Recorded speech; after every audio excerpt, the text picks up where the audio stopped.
Bonjour et bienvenue à QTV Le Journal.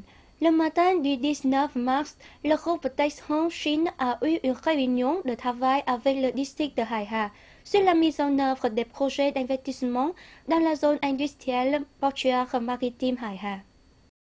Après avoir écouté le rapport du dirigeant du district de Haiha sur l'avancement de la construction de la route menant à la zone industrielle portuaire maritime Haiha, le représentant du groupe Texhong a approuvé le plan d'investissement dans la zone industrielle de textile dans cette zone industrielle.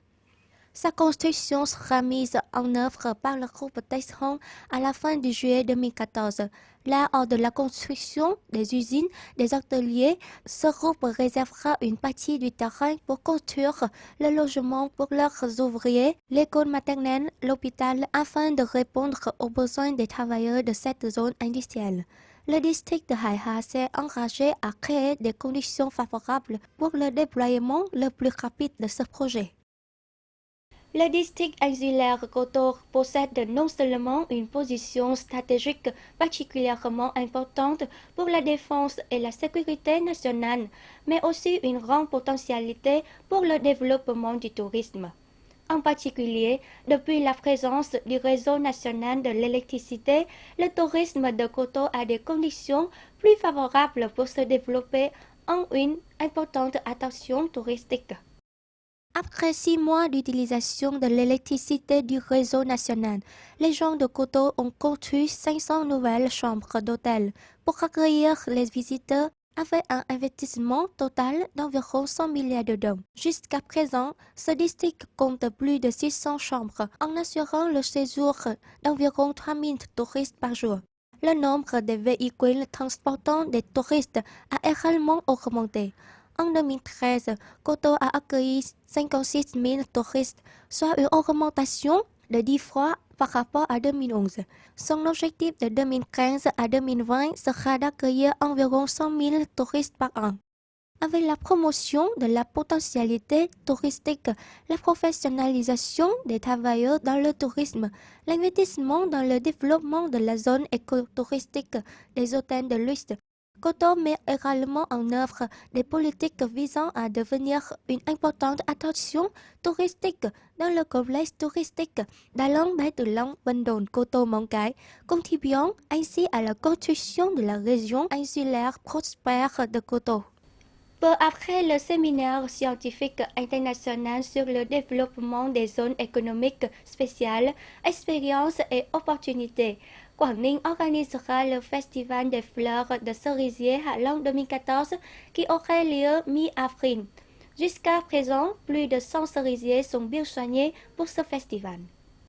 En plus de préparer activement des fleurs de cerisier, la ville d'Along a soigneusement préparé les conditions pour en recevoir du Japon. À ce jour, le scénario détaillé pour ce festival a été complété.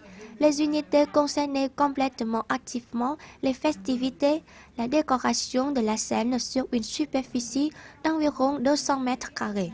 La répartition des places à manger, à se reposer des moyens de transport pour les délégations, les solutions d'assurance de l'ordre et de la sécurité sont également déployées. Le deuxième festival des fleurs de cerisier 2014, organisé par le comité populaire de la ville d'Along, en collaboration avec l'association culturelle internationale Huanokai Japon, aura lieu du 11 au 13 avril 2014 au parc Halong. En réponse à la Journée mondiale de la protection des intérêts des consommateurs, l'Organisation de la protection des intérêts consommateurs de la province de Quảng Ninh, en coordination avec le service du commerce, organise la conférence. La protection des intérêts des consommateurs est la responsabilité de toute la société.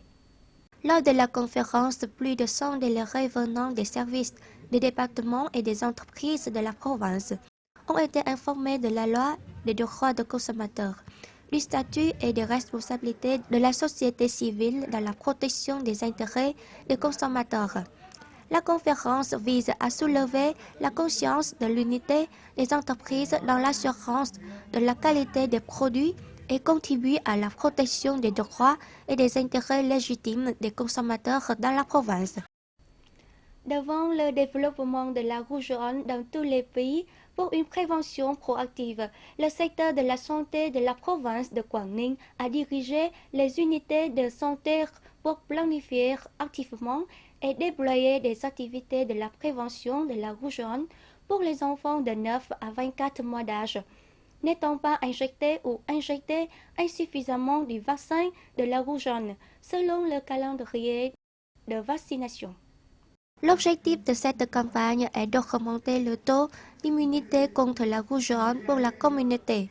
Cette campagne est déployée du 18 au 20 mars 2014 pour atteindre l'objectif de 95% des enfants de 9 à 24 mois d'âge dans la province qui n'ont pas été injectés ou injectés insuffisamment du vaccin de la rougeole. C'est la fin du journal. Merci beaucoup de votre attention. Au revoir et à bientôt.